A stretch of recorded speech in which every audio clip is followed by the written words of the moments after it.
So, nandito tayo ngayon sa may hotel na pinag-checkingan natin dito sa Osaka, Japan. So, ito yung ating mini ref. Tapos, pagpasok mo, meron tayong ditong glass. And then, ito na yung room. So, meron tayong mini table dito. Tapos, ito, meron tayo ditong baso, initan ng tubig. And then, meron din tayong hair dryer, alcohol, tissue. And, meron din tayong support dito na table. Tapos, pag left side dito, ito yung ating bathroom. Maganda dyan guys, meron niyang toilet and bath. And then, meron ding hot and cold shower with bathtub. So, change outfit tayo. So, ito yung gagamitin natin. Ito, tsaka itong Adidas na bagong bili natin. So, ito, dalawa lang kami dito. And then, double bed ito. Tawag dito, double bed. So, yung may mga ports tayo dyan for USB and charger.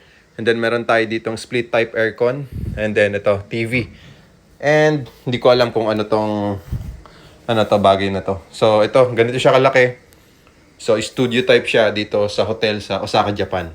So, next destination namin is kakain kami ng yakiniku.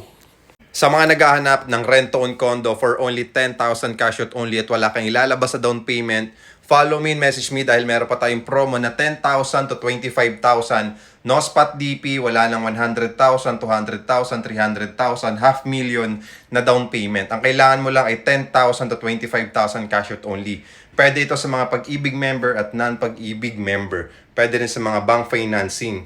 So kung interested kayo, just follow me and message me. Puntahan nyo lang po itong aking account and then mag-browse po kayo ng mga videos na pwede pong makatulong sa pagbili nyo po ng affordable property for only 18,000 to 25,000 cash out only.